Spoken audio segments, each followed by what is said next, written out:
벼라가 들려주는 세계 명작 동화.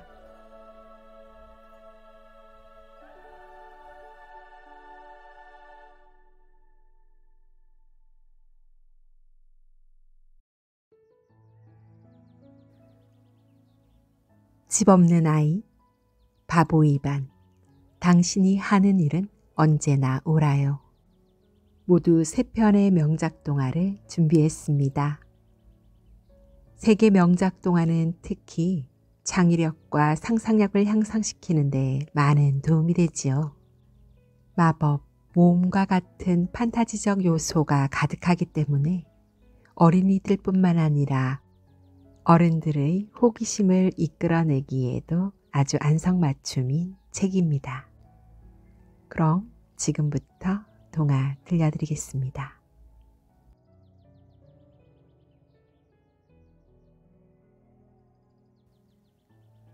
집 없는 아이. 옛날 프랑스의 샤바농 마을에 레미라는 소년이 살고 있었습니다. 레미네 집은 무척 가난했지만 레미는 항상 밝고 명랑했어요. 레미를 사랑해주는 다정한 어머니가 있기 때문이지요. 그런데 어느 날 레미네 집의 아버지가 크게 다쳤다는 소식이 전해졌습니다. 레미는 걱정스러운 마음에 아버지의 얼굴을 떠올려 보았지만 눈앞이 그저 뿌옇게 흐려질 뿐이었습니다. 아버지는 레미가 아주 어릴 때 파리로 일하러 떠난 뒤 한 번도 집에 온 적이 없었거든요. 레미야, 아무래도 루세트를 팔아야 할 것 같구나. 아버지 치료비로 돈이 많이 필요한데 지금 우리에겐 이것밖에 없잖니. 루세트는 어머니와 레미가 정성껏 키우던 암소였습니다. 아침마다 신선한 우유를 주던 정든 루세트와 헤어져야 한다고 생각하니 레미는 너무나 슬펐습니다. 하지만 아버지의 치료비 때문이니 어쩔 수가 없었답니다. 며칠이 지난 어느 날 밤 갑자기 문이 벌컥 열리더니 웬 남자가 절뚝거리며 집 안으로 들어왔습니다. 해진 옷을 입은 채 굵은 지팡이를 짚고 선 남자는 뭐가 그리 불만스러운지 양보를 계속 실룩거리고 있었습니다. 남자를 본 어머니는 깜짝 놀라 눈이 휘둥그레졌습니다. 뭐, 당신이 어떻게? 레미야, 이리 와서 아버지께 인사드리렴. 하지만 아버지는 굵은 지팡이를 휘휘 저으며 거칠게 말했습니다. 이 녀석이 왜 여기 있는 거지? 인사는 집어치우고 어서 가서 잠이나 자. 레미는 후다다닥 잠자리에 들었지만 도무지 잠이 오지 않았답니다. 그때 나지막하게 아버지의 목소리가 들려왔습니다. 내일 당장 저 아이를 고아원에 보내버릴 테니 그리 알아. 여보, 레미는 제가 키운 아이예요. 제발 그것만은. 그럼 이제 어쩔 거야. 돈도 없고 난 더 이상 일을 할 수 없게 됐어. 애초부터 진부모가 찾아올 거라는 기대를 한 내가 잘못이지. 순간 레미는 온몸이 딱딱하게 굳는 것 같았습니다. 자신을 그렇게 사랑해준 어머니가 친어머니가 아니라는 사실을 도저히 믿을 수가 없었지요. 밤새도록 눈물이 레미의 볼을 타고 흘러내렸습니다. 이튿날 아버지가 레미를 불렀습니다. 때마침 어머니는 이웃 마을에 일하러 가서 집에 없었습니다. 모자를 쓰고 당장 날 따라오너라. 레미를 데리고 어디론가 걸어가던 아버지는 잠시 마을 술집에 들렀습니다. 아버지가 술집 주인과 두런두런 이야기를 나누고 있는데 흰 수염을 기른 한 할아버지가 다가왔습니다. 할아버지는 초록 깃털과 빨간 깃털로 장식된 검은 중절 모자를 쓰고 양가죽 조끼를 입고 있어 눈에 띄었지요. 지금 이 아이를 고아원에 보낸다고 했소. 할아버지는 아버지가 술집 주인에게 하는 이야기를 들은 모양입니다. 그렇소만 왜 그러시오? 그럼 내가 이 아이를 맞는 게 어떻겠소? 1년에 40프랑을 드리리다. 순간 아버지의 얼굴이 환해졌습니다. 아버지는 할아버지가 내민 돈을 덥석 받아 챙기며 말했습니다. 그런데 대체 이 아이를 어디다 쓰려는 겁니까? 나는 비탈리스 고계단의 주인 비탈리스요. 잠시 후 할아버지는 품에서 아주 자그마한 원숭이를 꺼내어 보여주었습니다. 빨간 윗도리를 입은 원숭이는 까만 눈을 이리저리 굴려가며 주위를 살피느라 바빴습니다. 우리 고계단의 귀염둥이 졸리퀴르요. 그리고 할아버지 옆에는 3마리의 개가 얌전히 앉아 있었습니다. 낡은 경찰 모자를 쓴 커다란 흰 개가 카피였고 날씬하고 길쭉한 검은 개는 제르비누, 마지막으로 가장 어리고 얌전한 잿빛 개는 돌체였지요. 모두들 할아버지의 명령에 따라 앉으라면 앉고 서라면 발딱발딱 잘도 일어섰습니다. 좋소. 그렇다면 어서 이 아이를 데려가시오. 아버지는 테이블 위에 놓여있던 술을 벌컥벌컥 들이키며 말했습니다. 그러자 비탈리스 할아버지는 레미의 손을 꼭 잡으며 자리에서 일어났습니다. 가엾게도 레미는 비탈리스 할아버지를 따라갈 수밖에 없었습니다. 먼 길을 걸어 위셀시 근처에 도착한 비탈리스 할아버지와 레미 일행은 간신히 낡은 헛간 하나를 빌릴 수 있었습니다. 비탈리스 할아버지는 등에 메고 있던 커다란 가방에서 빵을 하나 꺼냈습니다. 그리고는 모두에게 조금씩 나누어 주었지요. 하루 종일 쉬지 않고 걷느라 지친 레미는 딱딱한 빵 한 조각을 겨우 먹고는 지푸라기 위에 덜썩 누웠습니다. 한없이 인자하고 한없이 따뜻했던 어머니가 절로 생각났습니다. 그때 무언가 보드라운 것이 레미의 얼굴을 스쳤습니다. 그건 바로 커다란 흰 개 카피의 털이었지요. 카피는 레미가 추울까봐 곁에서 잠들려 했던 모양이었습니다. 레미는 카피의 목을 꼭 끌어안고는 피곤도 슬픔도 잊은 채 곤히 잠들었습니다.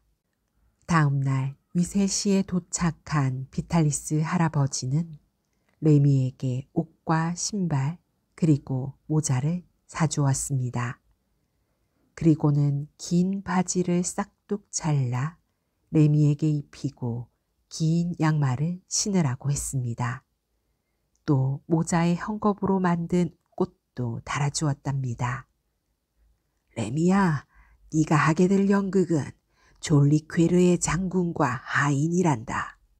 어려울 것 없다. 그저 졸리퀴르 앞에서 바보처럼 우쭐거리기만 하면 되는 거니까. 그날 레미는 밤늦게까지 연극 연습을 한 뒤 잠자리에 들었습니다. 하지만 좀처럼 잠을 이룰 수가 없었습니다. 혹시 실수를 해서 할아버지에게 야단을 맞는 건 아닐까? 구경꾼들이 재미가 없다고 화를 내지 않을까 걱정이 되었기 때문이지요. 하지만 다음 날 레미와 졸리퀴르의 공연은 대성공이었습니다. 공연장에 모인 사람들은 레미의 바보 연기에 연실 깔깔거리며 웃어댔고 박수도 많이 쳐주었습니다. 카피는 모자를 물고 사람들 주위를 오가며 동전을 담아 오느라 바빴습니다. 그제야 레미는 휴 하고 안도의 한숨을 내쉴 수 있었습니다. 비탈리스 할아버지와 레미 일행은 프랑스 곳곳을 떠돌아다니며 공연을 계속했습니다.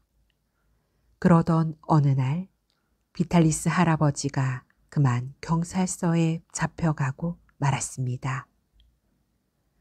허가를 받지 않고 공연을 한 것이 잘못이었어요. 레미야, 할아버지는 2달 동안 감옥에 있어야 한단다. 그동안 졸리 캐루와 개들을 잘 부탁한다. 할아버지가 잡혀가자 레미는 머물던 여관에서 당장 쫓겨났습니다. 게다가 레미의 주머니 속에는 동전 몇 입만이 댕그랑거리고 있을 뿐이었어요. 레미는 이제 어떻게 해야 할지 몰랐습니다. 눈앞이 캄캄했습니다. 레미는 얼마 안 되는 돈을 털어 빵을 조금 샀습니다. 적은 양이지만 졸리케루와 카피, 제르비노, 돌체와 함께 나누어 먹었지요. 하나님, 우리들을 지켜주세요. 비탈리스 할아버지도 하루빨리 만나게 해주세요. 레미는 너무 힘들고 슬펐지만 밤마다 꼭꼭 기도를 했습니다. 그리고 나면 웬일인지 마음이 편안해지면서 힘이 났습니다. 어느 날 레미 일행은 아름다운 강가에서 배고픔을 잊은 채 신나게 공연 연습을 하고 있었습니다. 레미가 하프 연주를 하자 졸리케루와 개들은 오랜만에 신이 나는지 공중공중 뛰어다녔습니다. 우와, 너무 재밌다. 어디선가 레미 또래의 남자아이 목소리가 들려왔습니다. 멋진 배 위에서 휠체어를 탄 남자아이가 신나게 박수를 치고 있었습니다. 그 옆에는 아름다운 부인이 미소를 머금은 채 서 있었고요. 영국 사람인 멀리건 부인은 몸이 아파 걷지 못하는 아들을 위해 백조호를 타고 이곳저곳을 여행하고 있던 중이었습니다. 멀리건 부인은 멋진 공연의 보답으로 레미 일행에게 맛있는 음식을 대접했습니다. 그런데 허겁지겁 음식을 먹는 레미를 보며 멀리건 부인은 남몰래 눈시울을 붉히고 말았습니다. 갓난아기 때 잃어버린 큰 아들이 생각났기 때문이지요. 레미야, 아서의 친구가 되어 우리와 함께 이 배에서 지내지 않으련? 멀리건 부인이 상냥하게 물었습니다. 정말이요? 정말 그래도 되나요? 레미는 너무 기뻤습니다.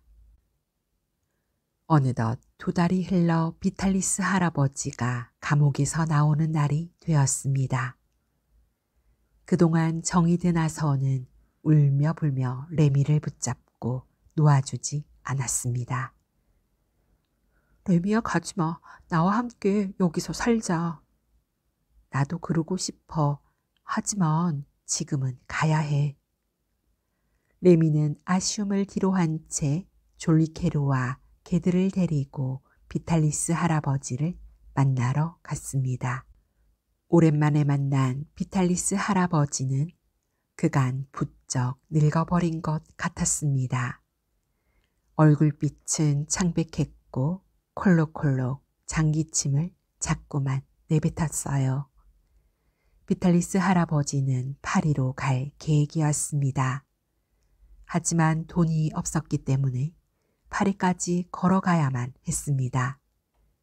마침 한겨울이라 펑펑 내린 눈은 발목까지 수북이 쌓였고 길도 금세 어두워졌습니다. 그렇게 한참을 걸어가고 있는데 다행히 작은 오두막집 하나가 보였지요. 집 안으로 들어간 비탈리스 할아버지와 레미는 허둥지둥 나뭇가지를 모아다가 불을 피웠습니다. 레미야, 우리 교대로 잠을 자자꾸나. 불을 꺼트리면 안 돼. 한 명은 깨어 있어야 한단다. 하지만 불을 지키던 레미는 그만 꾸벅꾸벅 졸고 말았습니다. 불씨는 거의 다 꺼져 들어가 사방이 어두컴컴해졌습니다. 바로 그때 맹렬히 개 짖는 소리가 들려왔습니다. 레미와 비탈리스 할아버지가 깜짝 놀라 잠에서 깨어보니 제르비노와 돌체가 보이지 않았어요. 레미가 깜짝 잠이 든 사이에 밖으로 나간 것이었지요. 아이, 레미야, 아무래도 무슨 일이 생긴 것 같구나. 얼른 다시 불을 지피고 날 따라오너라. 비탈리스 할아버지와 레미는 불이 붙은 나뭇가지를 하나씩 들고 조심스레 밖으로 나갔습니다. 주위를 둘러보니 눈 위에 빨간 핏자국이 선명하게 보였습니다. 제르비노와 돌체가 이리떼의 공격을 받은 게 틀림없었습니다. 힘없이 오두막 안으로 들어온 레미가 소리를 쳤습니다. 할아버지, 큰일 났어요. 졸리퀘르가 보이지 않아요. 하지만 사방에서 이리떼가 으르렁거리고 있었기 때문에 섣불리 졸리퀘르를 찾아 나설 수가 없었습니다. 레미는 너무나 무서웠습니다. 다음 날 비탈리스 할아버지와 레미는 나무 꼭대기에서 바들바들 떨고 있는 졸리퀘르를 발견했습니다. 너무나 안타깝게도 졸리퀘르는 곧 죽고 말았습니다.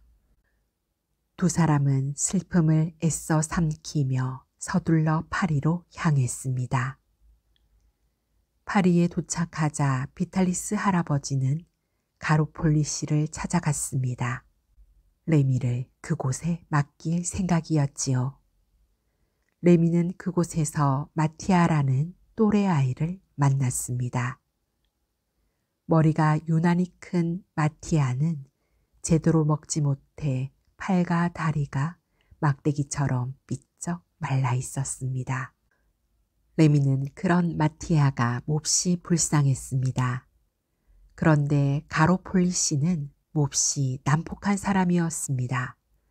마침 가로폴리 씨가 아이들을 마구 때리는 것을 본 비탈리스 할아버지는 노발대발 화를 내며 레미를 다시 데리고 나왔습니다. 그날 밤 비탈리스 할아버지와 레미는 파리의 온 시내를 헤맸습니다. 추위는 점점 매서워졌고 오래 굶었기 때문에 뱃속까지 얼얼했지요. 할아버지, 괜찮으세요? 레미가 물었지만 할아버지는 대답도 못하고 간신히 손만 흔들 뿐이었습니다. 그러더니 할아버지는 어느 집 문 앞에 털썩 주저앉고 말았습니다. 조금 쉬었다 가자꾸나. 더 이상은 못 걷겠어. 할아버지는 온몸을 웅크린 채 그 자리에 누워버렸습니다. 레미도 그 옆에 쓰러져 그만 정신을 잃고 말았어요. 레미가 정신을 차렸을 때에는 어떤 아저씨와 여러 명의 아이들이 걱정스러운 얼굴로 레미를 내려다보고 있었습니다. 비탈리스 할아버지는요? 레미는 가까스로 힘을 내어 물었습니다. 그분은 돌아가셨단다. 이른 새벽 꽃가게를 하던 악행 씨가 비탈리스 할아버지와 레미를 발견했습니다. 악행 씨는 문 앞에 쓰러져 있던 두 사람을 데려와 정성껏 간호를 했지만 비탈리스 할아버지는 이미 심장까지 꽁꽁 얼어버린 뒤였습니다. 할아버지. 레미는 그만 울음을 터뜨리고 말았습니다. 그래. 어디 갈 곳은 있니?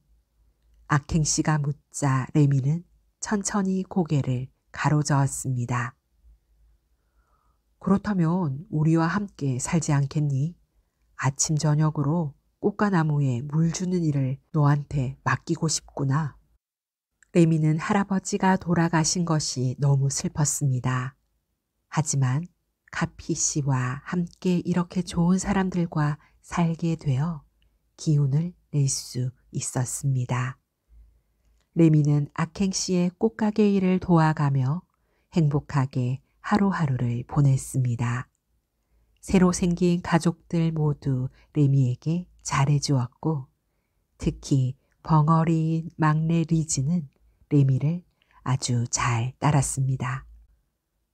그러던 어느 날 뜻밖의 일이 벌어지고 말았습니다. 갑자기 하늘에서 강한 비바람과 폭풍우가 몰아치기 시작한 거예요.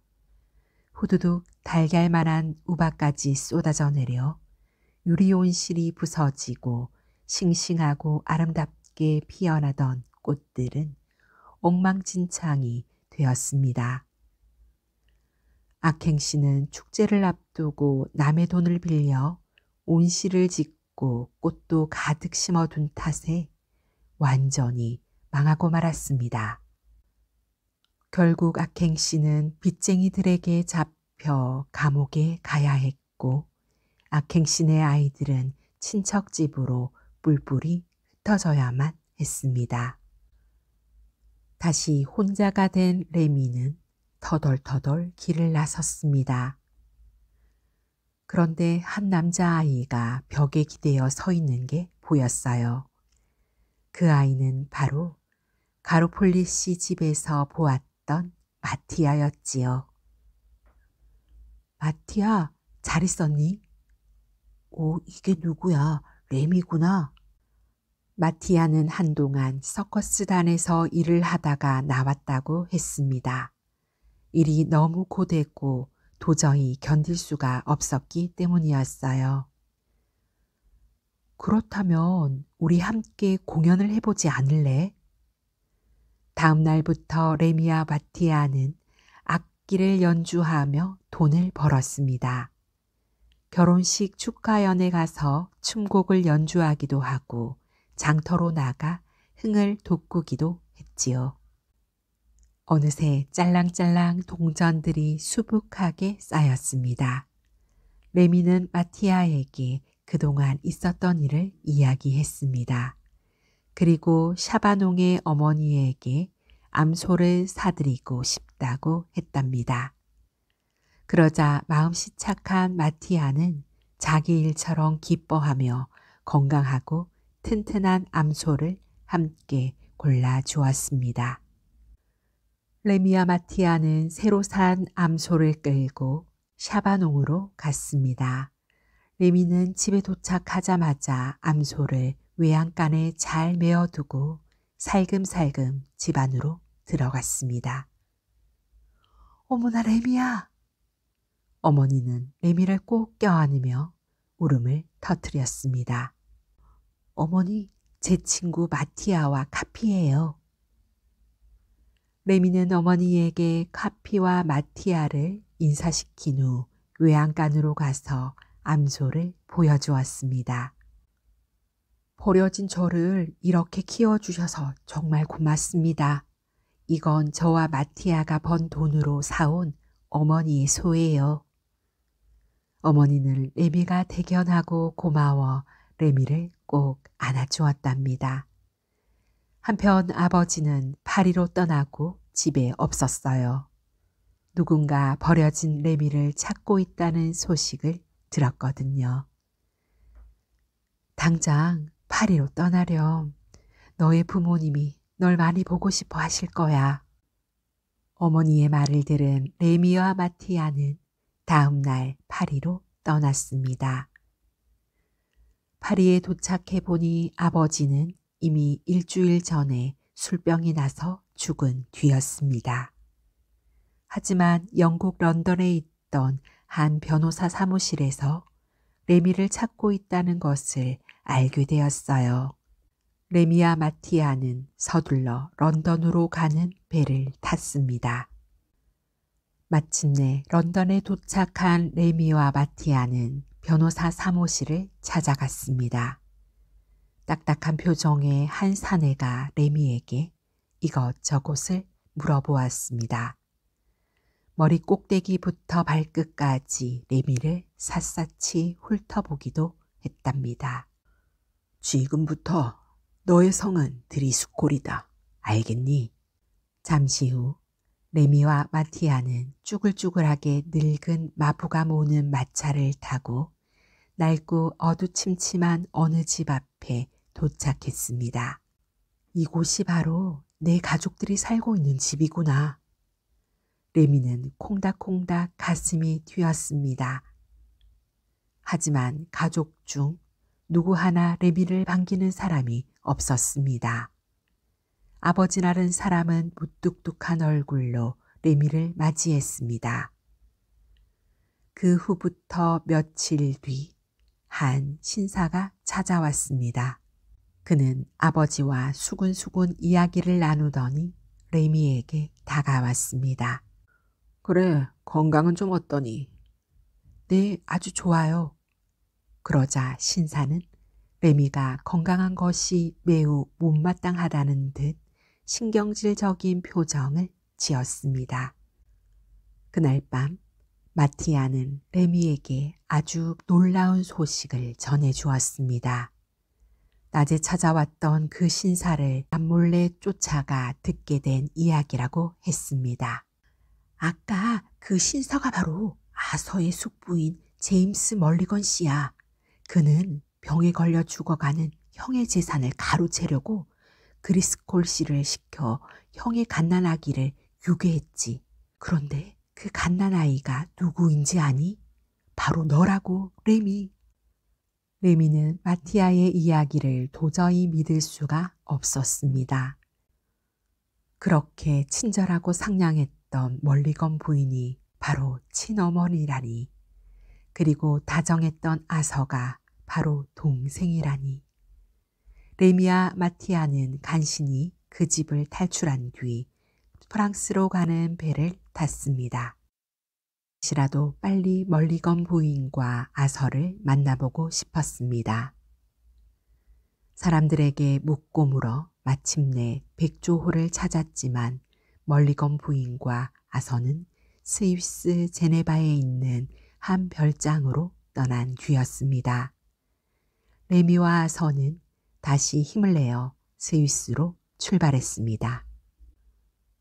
스위스에 도착한 레미와 마티아는 열심히 멀리건 부인을 찾아다녔습니다.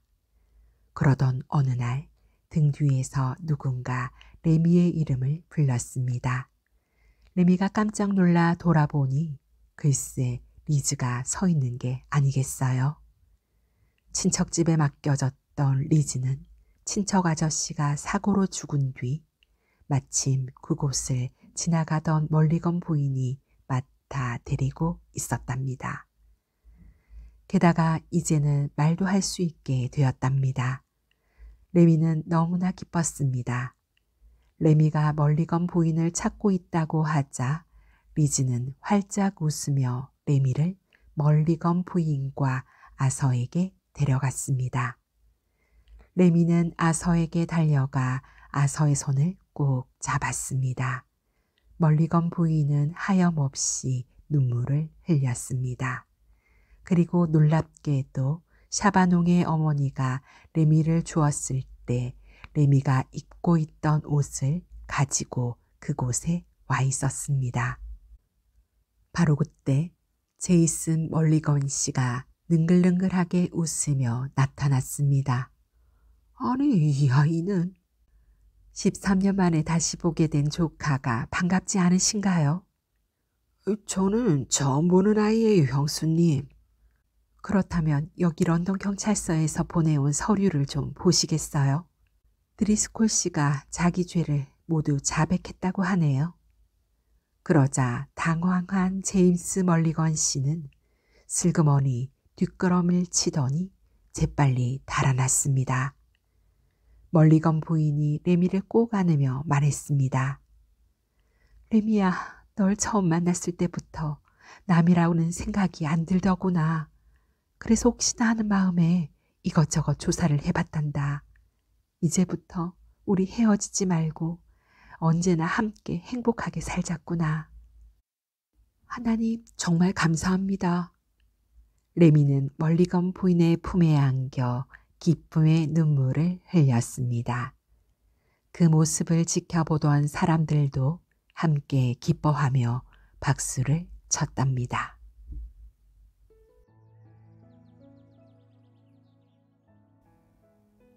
바보 2반.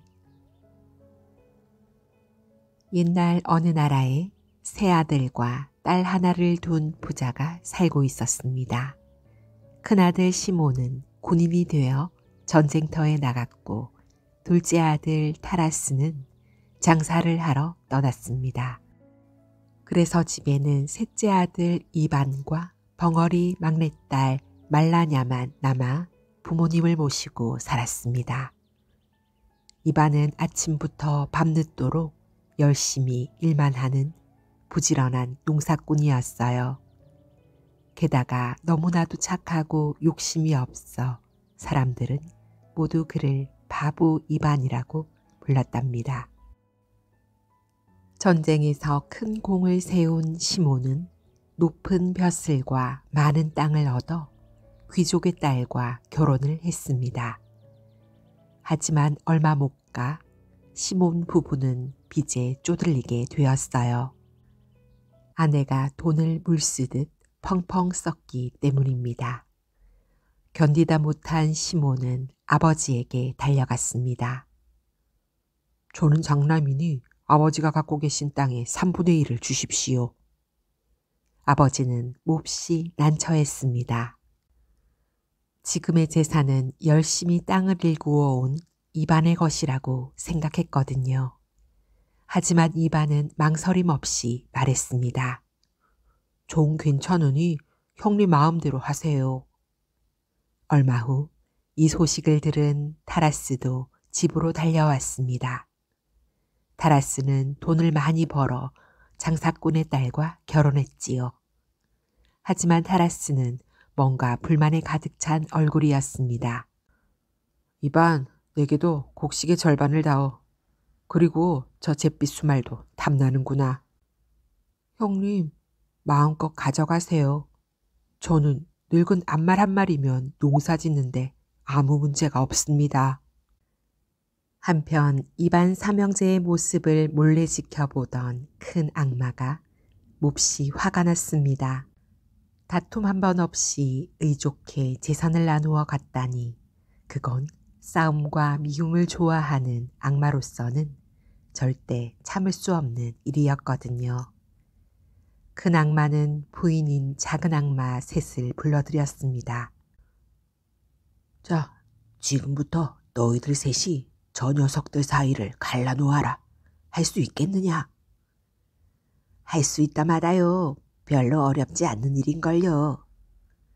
명령을 받은 작은 악마들은 제비뽑기로 누가 누구를 맡을지 정했습니다. 그리고 필요할 때 서로 돕자고 약속했습니다. 며칠 후 작은 악마들이 다시 모였습니다. 그중 시몬을 맡은 첫 번째 악마가 맨 먼저 입을 열었어요. 나는 시몬에게 분수에 넘치는 용기를 잔뜩 불어넣었어. 그랬더니 그 녀석이 왕에게 가 자기가 온 세계를 정복할 수 있다고 큰 소리를 치는 게 아니겠어? 하지만 싸움터에 나간 시몬은 크게 패해서 결국 컴컴한 감옥에 갇히고 말았지. 이제 그를 빼내 집으로 숨어들게 하면 내 임무는 끝이라고. 그러자 두 번째 악마가 의기양양하게 말을 이어갔습니다. 나는 타라스에게 욕심을 마구 불어넣었어. 무엇이든 사들이지 않으면 견딜 수 없게 만들었지. 그랬더니 그 녀석이 여기저기 빚까지 얻어가며 온갖 물건들을 사들이지 뭐야. 며칠 있으면 빌린 돈을 갚아야 하는데 난 그 사이에 그 녀석이 사들인 물건들을 모조리 거름으로 바꿔놓을 거야. 그럼 분명히 빌린 돈을 갚지 못해 고향집으로 도망치고 말걸. 그러자 세 번째 악마가 시무룩하게 말했습니다. 내일은 생각만큼 잘 되지 않아. 나는 우선 입안을 배탈나게 만든 다음 밭을 몽땅 돌처럼 딱딱하게 만들었어. 하지만 이 바보 녀석은 배가 아파 끙끙거리면서도 아무 일도 없다는 듯 쟁기로 쉴 새 없이 밭을 갈아대는 거야. 이것 좀 봐. 땅에서 쟁기날을 붙들고 있다가 이렇게 내 손만 베이고 말았어. 어휴 참. 다음 날에도 이반은 아픈 배를 움켜쥐고 밭을 갈러 나갔습니다.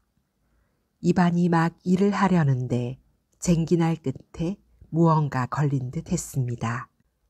이반이 땅속으로 손을 집어넣어 보니 물컹한 것이 잡혔습니다. 이반은 그것을 힘껏 잡아당겼지요. 그러자 세 번째 악마가 한쪽 다리를 붙잡은 채 버둥거리며 딸려 나오는 게 아니겠어요. 제발 살려주세요. 대신 무엇이든 원하는 대로 해드릴게요. 그래?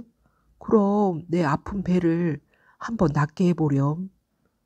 그러자 세 번째 악마는 부랴부랴 땅을 파더니 세 갈래의 조그마한 풀뿌리를 뽑아 이반에게 건네주었습니다. 이것을 드셔보세요. 어떤 병이든 낫게 해줄 거예요. 이반이 악마의 말대로 그중 한 갈래를 뜯어먹었더니 정말 아픈 배가 씻은 듯이 나았습니다. 이반이 세 번째 악마를 놓아주자 땅속으로 쏙 모습을 감추어 버렸습니다. 그러자 그 자리에는 조그만 구멍 하나가 생겨났습니다. 이반은 남은 풀뿌리를 모자 속에 대충 쑤셔 넣고는 집으로 돌아왔어요. 문을 열고 들어가 보니 가까스로 감옥에서 나온 맏형 시몬과 그의 아내가 저녁을 먹고 있었답니다. 새 일자리를 구할 때까지만 너에게 신세를 지마. 신세라니요. 염려 마시고 이곳에서 편히 쉬세요. 그리고는 이반이 식탁에 마주 앉아 밥을 먹으려고 하는데 갑자기 시몬의 아내가 코를 틀어지며 인상을 찌푸렸습니다. 이반, 네 형수가 너에게 나는 냄새가 싫다고 하는구나. 너는 문간에서 먹으면 좋겠는데. 아, 예. 그렇지 않아도 말에게 먹이를 주러 나갈 참이었어요. 이반은 빵 한 조각을 들고 밖으로 나갔습니다. 그날 밤 시몬을 골탕 먹이는 데 성공한 첫 번째 악마가 약속한 대로 세 번째 악마를 도와주기 위해 이반의 밭을 찾아왔습니다. 그러나 세 번째 악마의 모습은 보이지 않고 그저 퀭하니 구멍 하나가 뚫려 있는 것을 발견했지요. 아무래도 무슨 일이 생긴 게 분명해. 나라도 이반을 괴롭혀야겠어. 첫 번째 악마는 이반의 목장에 있는 풀밭을 온통 찐득찐득한 진흙바닥으로 만들어버렸습니다. 하지만 다음 날 아침 이반은 아랑곳하지 않고 묵묵히 풀을 베었어요. 약이 바짝 오른 첫 번째 악마는 풀 속에서 몰래 기어들어가 낫을 꽉 붙잡았습니다. 그리고는 이반이 낫지를 못하게끔 힘주어 눌렀어요. 오늘따라 낫질이 왜 이리 힘든 거지? 별로 억세지도 않은 풀이 잘 베어지지 않자 이반은 더욱 힘껏 낫을 휘둘렀습니다. 그 순간 힘이 빠진 첫 번째 악마는 더 이상 버티지 못하고 덤불 속으로 도망을 쳤어요. 하지만 이반이 휘두른 낫에 그만 꼬리가 뭉텅 잘리고 말았습니다. 이반은 풀을 다 벤 뒤 호밀밭으로 갔습니다. 첫 번째 악마가 호밀을 마구 흩어놓았지만 이번에도 이반은 묵묵히 호밀을 다 베었습니다. 화가 난 첫 번째 악마는 이반이 쌓아놓은 호밀단 속으로 슬쩍 숨어 들어갔습니다. 따끈따끈한 열을 내서 호밀을 싹 썩게 만들 작정이었지요. 하지만 호밀단이 따뜻해지자 첫 번째 악마는 그만 꾸벅꾸벅 졸기 시작했습니다. 그런데 얼마 후 첫 번째 악마는 호밀단을 짐수레에 옮겨 실던 이반에게 그만 붙잡히고 말았어요. 아니, 이 녀석이 또 나타났잖아. 이거 저는 그 악마가 아니라 그의 친구랍니다. 제발 살려주세요.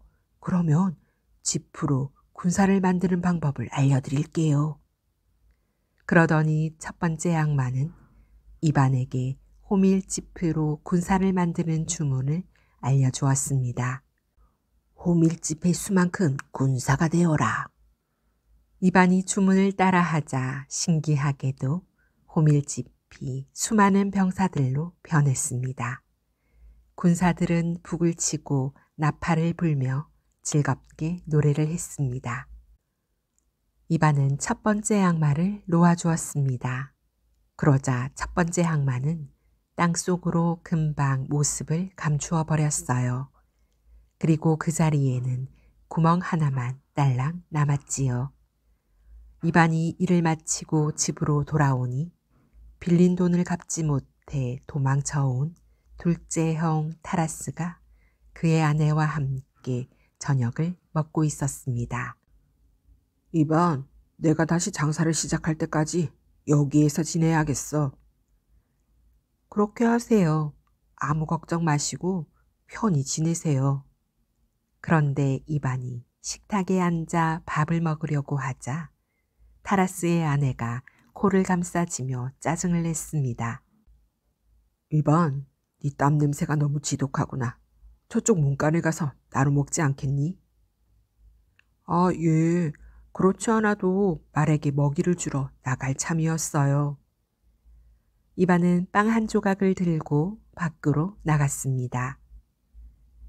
그날 밤 두 번째 악마가 이반의 밭으로 왔어요. 두 번째 악마는 친구들을 찾아봤지만 그저 2개의 구멍만이 눈에 띌 뿐이었습니다. 아무래도 둘 다 이반에게 당한 모양이군.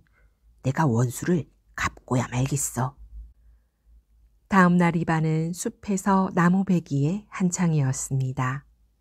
두 번째 악마는 나무에 기어 올라가 이반을 방해하기 시작했습니다.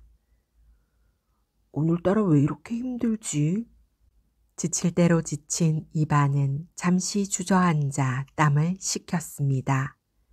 그 모습을 본 두 번째 악마는 나뭇가지 위에 앉아 고소하다는 듯 키득키득 웃어댔지요.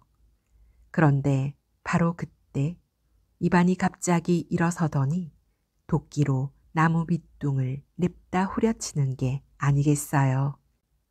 두 번째 악마는 미처 피할 새도 없이 쓰러진 나무에 그만 손이 끼고 말았습니다. 요 녀석 보게 또 나타났잖아. 이번엔 혼쭐을 내줄 테다. 에구, 저는 그 악마들이 친구랍니다. 제발 목숨만 살려주세요. 대신 금화 만드는 방법을 알려드릴게요. 떡갈나무 잎을 손바닥 위에 놓고 문질러 보세요. 이반이 떡갈나무 잎을 손바닥에 놓고 잘 문지르자 누런 금화가 우수수 쏟아져 내렸습니다. 이반은 신기해하며 나무를 들어 두 번째 악마를 빼주었어요. 그러자 두 번째 악마는 땅속으로 금방 숨어버렸습니다. 그리고 그 자리에는 단지 구멍 하나만 덩그러니 남아 있었습니다. 추수를 끝낸 어느 날 이반은 맛있는 음식을 준비한 뒤 마을 사람들을 초대했습니다. 이반은 사람들에게 뭔가 재미난 것을 보여주고 싶었어요. 여러분, 잠깐 기다려주세요. 숲으로 뛰어간 이반은 잠시 후 금화가 가득 담긴 바구니를 들고 나타났습니다.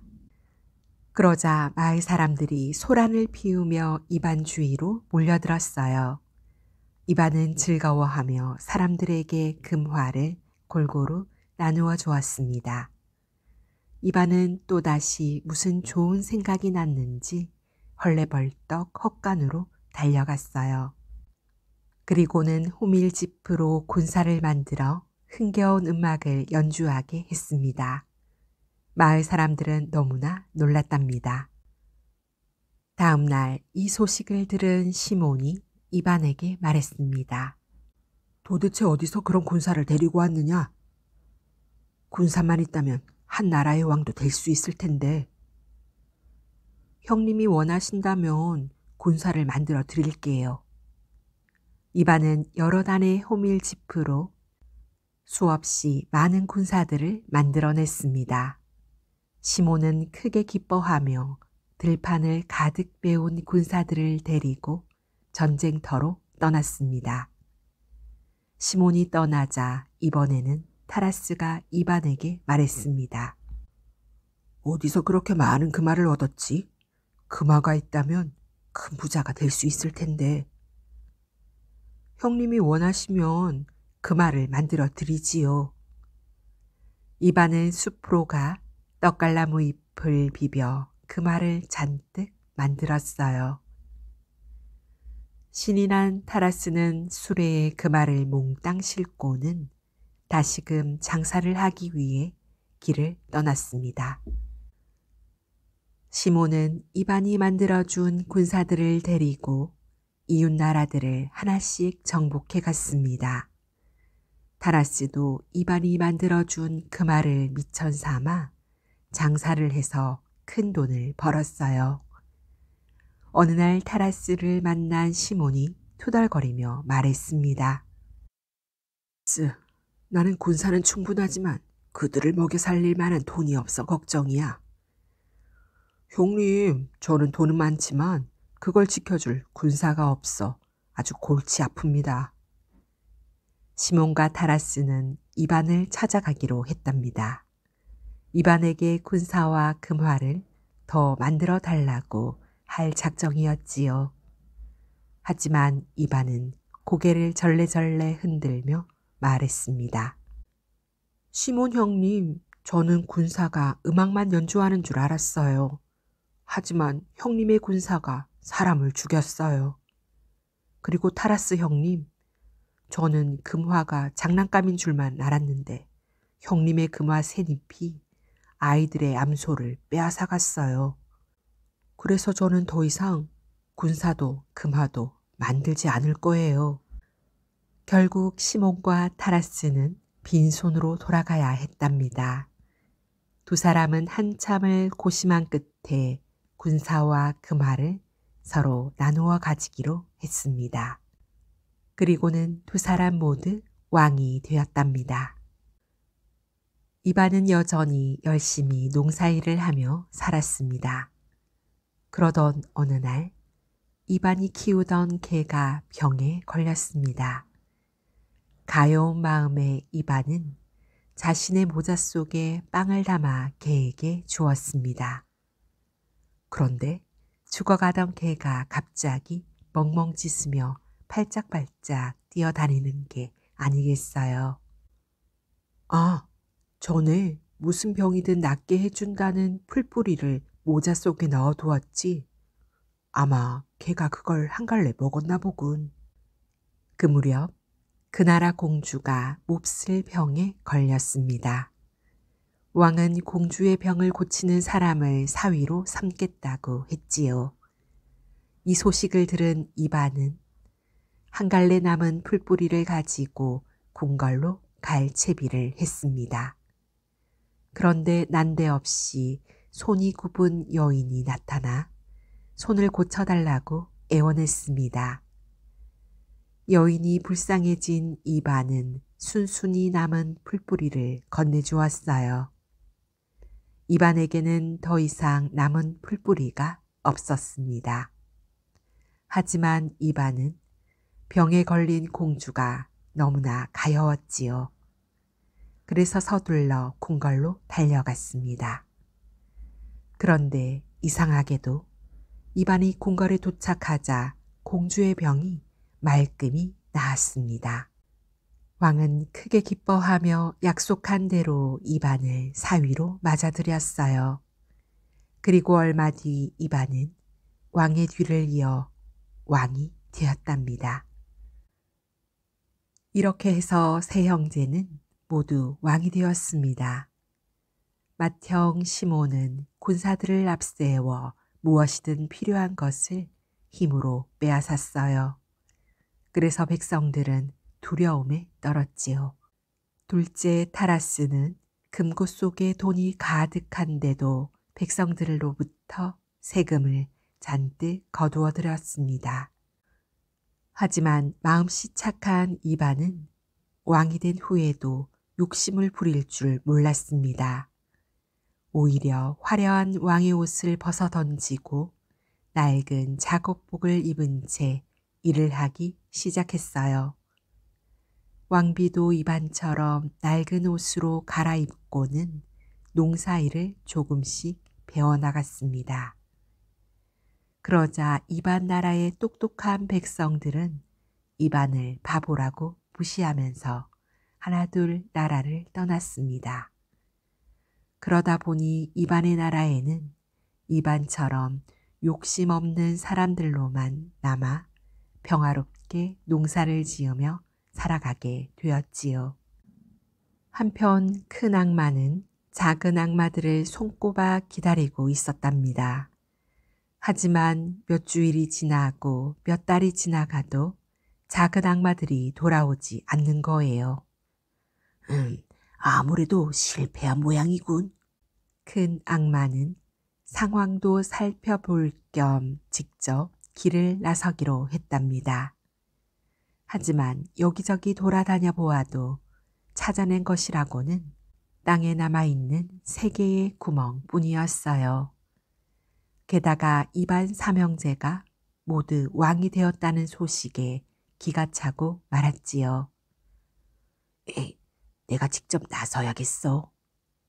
큰 악마는 우선 장군처럼 변장하여 시몬의 나라를 찾아갔습니다. 그리고는 시몬에게 이웃 나라들과 싸우라고 자꾸만 부추겼어요. 결국 시몬은 여러 차례 전쟁에서 크게 패해 이리저리 쫓기는 신세가 되고 말았습니다. 곧이어 큰 악마는 상인으로 변장하여 타라스의 나라로 갔습니다. 큰 악마는 그 말을 마구 만들어낸 후 나라에 있는 모든 물건을 타라스보다 비싼 값에 사들이기 시작했어요. 당연히 백성들은 모두 그에게 몰려들었지요. 결국 타라스는 많은 돈을 가지고도 옷 한 벌, 말 한 필은커녕 밥 한 끼도 사 먹을 수 없는 신세가 되고 말았답니다. 마지막으로 큰 악마는 이반의 나라에 찾아갔습니다. 장군으로 변장한 큰 악마는 이반에게 훌륭한 군대를 만들어야 한다고 말했어요. 하지만 이반의 나라의 백성들은 누구도 군사가 되기를 원하지 않았답니다. 오히려 그들을 불쌍하게 여기며 가진 것을 모두 내어주었습니다. 그러자 이웃나라의 군사들은 싸울 마음이 없어져 모두 자기 나라로 돌아가 버렸습니다. 화가 난 큰 악마는 이번에는 상인으로 변장한 뒤 금화를 잔뜩 만들어냈어요. 백성들은 반짝거리는 금화가 너무 신기했습니다. 그래서 가지고 있는 물건들을 가져와 금화와 바꾸어 나갔지요. 하지만 백성들은 금화를 어디에 써야 할지 몰랐답니다. 이반의 나라에 세금도 없고 또 필요한 것은 스스로 만들어 사용했거든요. 그래서 백성들은 금화로 목걸이나 장식품을 만들었어요. 결국 얼마 안 가 그 말은 아무런 쓸모가 없어졌습니다. 큰 악마는 이제 그 말을 만들어내고도 먹을 것을 구할 수가 없게 되었습니다. 하지만 마음씨 착한 백성들은 집집마다 돌아가며 큰 악마에게 밥을 주었습니다. 이윽고 궁궐에서 큰 악마에게 밥을 줄 차례가 되었지요. 큰 악마는 점심을 먹으려고 식탁에 앉았습니다. 그런데 갑자기 입안의 벙어리 여동생 말라냐가 큰 악마의 손을 이리저리 만져보더니 식탁에서 끌어내는 게 아니겠어요. 저희 아가씨는 일하지 않아서 손에 굳은 살이 배기지 않는 사람은 식탁에 앉히질 않아요. 다른 사람이 먹고 난 찌꺼기를 주지요. 게으름뱅이는 밥을 먹을 자격이 없으니까요. 왕비가 큰 악마에게 말했습니다. 이런, 이 나라에는 손으로 일하는 것만이 최고인 줄 아는군. 제가 머리로 일하는 법을 알려드리지요. 훨씬 편할 것이에요. 이반은 큰 악마의 말에 귀가 솔깃해졌습니다. 그래서 백성들을 불러 모아 그의 연설을 듣게 했지요. 높은 곳에 올라선 큰 악마가 이야기를 시작했습니다. 하지만 백성들은 고개를 갸웃거리며 잠시 큰 악마의 말을 듣다가 일터로 뿔뿔이 흩어져 버렸습니다. 머리로 일하는 걸 보여준다더니 몇 시간 동안 계속 떠들어대기만 했으니까요. 큰 악마의 연설은 3일 동안이나 계속되었습니다. 지친 큰 악마는 연설 도중 몇 번이나 비틀거렸습니다. 그러다 결국 아래로 띠구르르 굴러 떨어져 땅에 머리를 쾅 쳐박고 말았답니다. 이런, 저렇게 일을 하다가 머리가 남아나지 않겠군. 이반이 설레설레 고개를 저으며 중얼거렸어요. 그런데 바로 그 순간 땅이 쩍 갈라지더니 큰 악마가 그 안으로 쑥 빨려 들어갔습니다. 그리고 그 자리에는 단지 커다란 구멍 하나만이 남았지요. 아니, 그렇다면 또 그 악마 녀석이었단 말인가? 별 지독스러운 놈 다 보겠네. 그날 이후 이반의 나라를 떠났던 백성들이 하나둘 다시 돌아오기 시작했습니다. 그리고 이반은 모든 것을 잃고 자신을 찾아온 형 시몬과 타라스도 따뜻하게 맞아 주었답니다.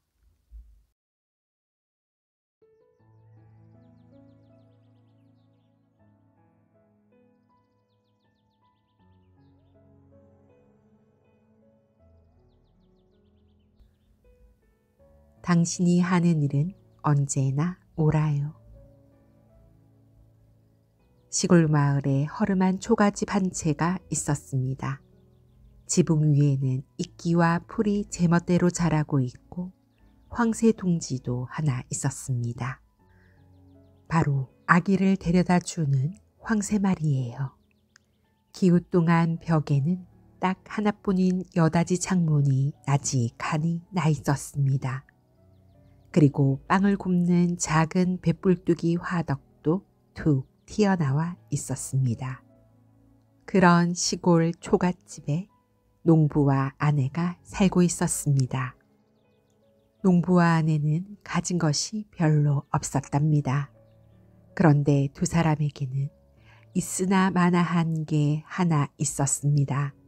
바로 길가 도랑에서 풀을 뜯고 있는 말이었지요. 농부는 읍내로 다녀올 때면 그 말을 타고 다녔습니다. 가끔 이웃 사람들이 말을 빌려갔다 잘 썼다며 답례로 무언가를 준 적도 있었습니다. 하지만 농부와 아내는 말을 팔거나 더 쓸모 있는 것으로 바꾸는 게 낫겠다고 생각했답니다. 그런데 쓸모 있는 것이 과연 무엇일까요? 아내가 농부에게 상냥하게 말했습니다. 쓸모 있는 게 뭔지 당신은 잘 알고 있잖아요. 오늘은 마침 읍내에서 장이 서는 날이에요. 그러니 말을 타고 가 돈을 받고 팔던가 아니면 좋은 것으로 바꿔오세요. 당신이 하시는 일은 언제나 옳답니다. 어서 가보세요. 그리고 나서 아내는 농부에게 목도리를 매 주었습니다. 나비 모양으로 맨 목도리는 아주 멋져 보였습니다. 아내는 손바닥으로 모자의 먼지를 탁탁 털어주고 농부의 볼에 다정하게 입을 맞추었습니다. 농부는 말을 타고 길을 나섰습니다. 농부는 말을 어떻게 해야 할지 확실히 알고 있었습니다. 해는 쨍쨍 내리쬐고 하늘에는 구름 한 점 없었습니다. 그리고 길가에는 먼지가 뽀얗게 일어나고 있었습니다. 많은 사람들이 마차와 말을 타거나 걸어서 장으로 가고 있었습니다. 날은 찌른 듯이 무더운데 길에는 그늘 하나 없었답니다. 이때 한 남자가 소를 몰고 농부 옆으로 지나갔습니다. 그 소는 더할 나위 없이 훌륭한 암소였습니다. 바로 그 순간 농부의 머리에 좋은 생각이 확 스쳐 지나갔습니다. 말을 저 암소와 바꾸면 되겠네. 정말 맛있는 우유가 나오겠는걸. 암소 몰고 가는 양반, 나와 잠시 얘기 좀 나누시구려. 이 말이 그 암소보다 훨씬 좋은 물건일게요. 하지만 아무려면 어떻소? 난 암소가 더 필요한데. 그러니 그 암소를 이 말과 바꾸지 않겠소? 좋소, 그럽시다. 암소 주인은 얼씨구나 대답했습니다. 두 사람은 말과 암소를 맞바꾸었지요. 말을 암소로 바꾸었으니 농부는 이제 집으로 돌아가도 되었습니다. 볼일을 다 보았으니까요. 하지만 농부는 나온 김에 장에 가보기로 마음먹었습니다. 장에 가서 구경이라도 하고 싶었거든요. 그래서 암소를 몰고 장으로 향했습니다. 농부는 부지런히 걸어갔어요. 얼마 안 있어 농부는 맞은편에서 양 한 마리를 끌고 오는 사람을 만났습니다. 양은 포동포동 살이 찌고 복슬복슬 털도 무성했습니다. 농부는 또다시 좋은 생각이 떠올랐답니다. 저렇게 포동포동하고 복슬복슬한 양만 있다면 얼마나 좋을까? 우리 집 도랑 주변에 양이 실컷 뜯어먹을 풀이 있으니 풀을 먹이면 되고 겨울에는 집안에서 우리와 함께 지내면 될 거야. 사실 우리한테는 암소보다 양을 기르는 게 더 나아. 농부는 얼른 양을 몰고 가는 사람에게 가서 말했습니다. 양이 참 보기 좋군요. 그 양을 이 암소랑 바꾸지 않겠소? 아니, 저 사람이 제정신이야? 양을 소랑 바꾸시다니? 양주인은 냉큼 그러자고 했습니다. 이제 농부는 양을 몰고 계속 장을 향해 걸어갔습니다. 양을 몰고 가던 농부는 말뚝 울타리 옆에서 커다란 거위를 안고 가는 사람을 만났습니다. 농부는 대뜸 말을 걸었답니다. 그 녀석 참 크기도 하네. 그 녀석 참 크기도 하네. 깃털도 반지르하고 살도 두실두실하게 쪘는걸. 우리 집 웅덩이 옆에 묶어두면 보기 좋겠어.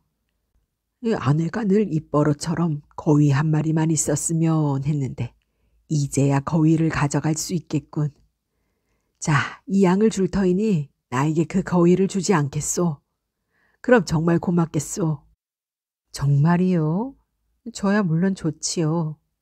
거위 주인도 흔쾌히 농부의 말에 승낙했습니다. 그래서 두 사람은 양이랑 거위를 맞바꾸었어요. 이제 농부는 거위를 갖게 되었습니다. 읍내 근처로 다다르자 길은 더욱 붐볐습니다.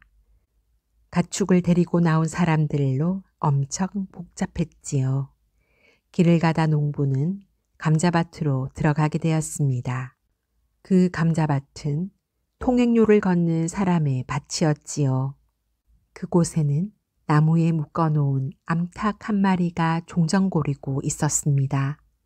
꼬리가 짧은 암탉이 한쪽 눈을 깜빡이는 모습은 꽤 근사해 보였습니다. 그때 암탉이 꼬끼하고 울었습니다. 농부는 암탉에게 관심이 갔습니다. 저렇게 훌륭한 암탉은 생전 처음이야. 목사님 댁 암탉보다 훨씬 멋진걸. 닭은 혼자서 먹이를 찾을 수도 있고 달걀도 많이 낳아줄 거야. 이 거위를 주고 암탉을 얻는 것도 꽤 괜찮은 거래일 것 같은데.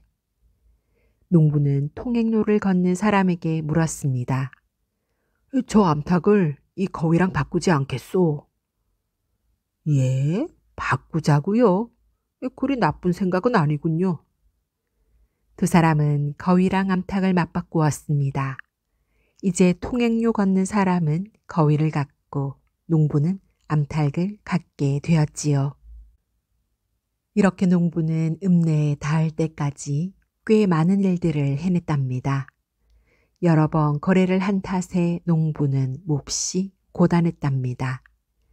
농부는 술도 한 잔 걸치고 식사도 할 겸 음식점에 들어가려고 했답니다.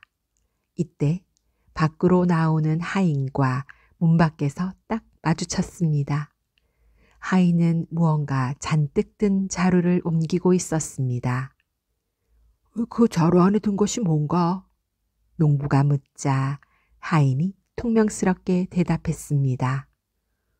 썩은 사과예요. 몽땅 다 돼지에게 줄 겁니다. 어휴, 많군. 아내에게도 보여주고 싶은걸. 작년에 우리 집의 늙은 사과나무에 사과가 딱 하나 열렸지. 우린 그 사과를 잘 간직하느라 옷장에 모셔두었어. 너무 오래돼서 썩은 사과를 보면서 아내가 나는 저만한 것도 충분해요 라고 했는데 이렇게 많다니 정말로 좋아하겠는걸. 이것을 날 주게. 네, 이 멋진 암탉을 자네에게 주지. 농부는 암탉을 주고 썩은 사과 한 자루를 받았습니다. 그리고는 음식점 안으로 들어갔지요. 농부는 사과 자루를 난로 옆에 기대어 놓았습니다.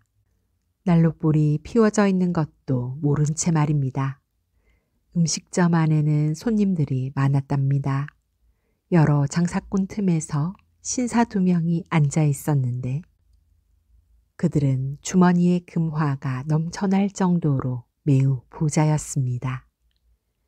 게다가 내기를 엄청나게 좋아했답니다. 바로 그때 찍찍찍찍 이상한 소리가 났습니다. 도대체 난로 옆에서 무슨 일이 일어난 걸까요? 그 소리는 바로 사과 타는 소리였습니다. 아니, 저게 뭐야? 사람들은 이상한 소리에 관심을 갖기 시작했습니다. 아이고, 내 사과 타고 있네. 농부는 깜짝 놀라는 듯 하더니 곧 다시 태연해졌습니다. 그리고는 곧이어 사람들에게 어떻게 이 썩은 사과를 얻게 되었는지 자랑스럽게 이야기하기 시작했답니다. 말이 암소로 바뀌고 마침내 썩은 사과가 되기까지의 이야기를 몽땅 다 말이에요. 농부의 이야기를 모두 다 듣고 난 신사 중 한 명이 말했습니다. 집에 가면 아내한테 엄청 잔소리를 듣겠군. 앞날이 정말 걱정스러운 사람이야. 어이, 그런 말 마세요. 뽀뽀라면 모를까 잔소리는 안 할 겁니다. 제 아내는 항상 당신이 하는 일은 언제나 오라요 하고 한답니다. 그러자 두 신사가 제안했습니다. 그럼 우리 내기할까요?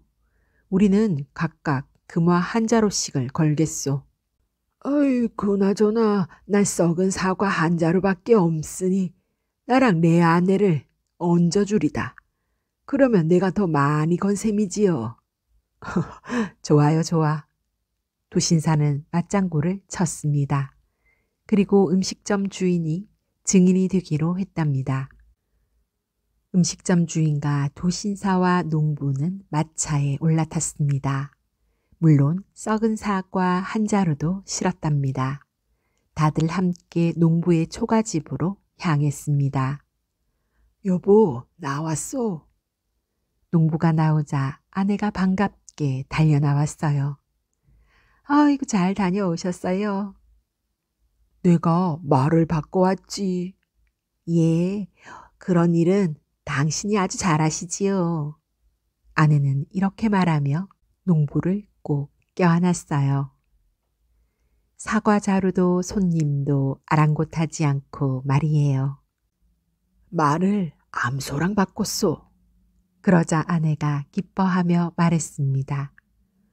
세상에, 이제 우유를 먹을 수 있겠네요. 식탁에 버터랑 치즈도 올릴 수 있고요. 정말 잘하셨어요. 그런데 그 암소를 양과 바꿔버렸어. 그러자 다시 아내가 즐겁게 말했습니다. 와, 정말 잘하셨어요. 당신은 정말 생각이 깊으세요. 우리에겐 양에게 먹일 풀이 아주 많죠? 앞으로 양젓이랑 치즈를 마음껏 먹을 수 있겠네요. 털양말이랑 털잠옷도 만들 수 있고요. 당신은 정말 대단한 분이에요. 하지만 그 양을 거위랑 다시 바꾸었지. 어머나 세상에. 그럼 올해 성마르틴 절에는 거위 요리를 맛볼 수 있겠네요. 당신은 절 늘 기쁘게 해준다니까요. 그런데 그 거위를 암탉과 바꾸었다오. 농부의 말에 아내는 맞장구를 쳤습니다. 암탉이라고요? 정말 멋져요. 암탉이 알을 많이 낳겠네요. 그걸 품으면 병아리가 많이 생길 거고. 그럼 우리 양계장 주인이 되겠지요. 그거야말로 늘 제가 바라던 바예요. 하지만 그 암탉을 썩은 사과 한 자루와 바꾸었어. 그러자 이번에는 아내가 정말로 기뻐하며 호들갑을 떨었습니다. 아이고 머니나 뽀뽀해드릴게요. 정말 고마워요. 글쎄 당신이 장에 간 사이에 무슨 일이 있었는지 들어보세요. 당신이 돌아오면 파를 넣은 맛있는 오믈렛을 만들어 드리려고 준비를 하고 있었어요. 그런데 마침 달걀을 잊는데 파가 없는 거예요. 그래서 교장 선생님 댁에 갔지요. 그 댁에는 파가 있다는 걸 알고 있었거든요. 그런데 그 댁 사모님이 소문난 구두쇠라 하더니만 제가 파 좀 빌려달라고 했더니 대뜸 이러시지 뭐예요. 빌려달라고? 우리 밭에는 아무것도 없어요. 썩은 사과 하나도 없다고요. 이제 전 사모님에게 썩은 사과를 10개나 아니 자루째 빌려드릴 수 있겠네요. 이게 다 당신 덕분이에요. 아내는 이렇게 말하고 농부의 볼에 뽀뽀를 했답니다. 이 모습을 보고 있던 신사가 감탄을 하며 큰 소리로 말했습니다. 정말 당신 말대로군요. 거래를 할 때마다 손해를 봤는데도 전혀 화를 내지 않으시다니. 이건 그 말을 받을 만한 가치가 있는 일입니다. 두 신사는 가난하지만 언제나 서로를 믿고 행복하게 사는 농부 부부에게 금화를 하나를 건넸답니다.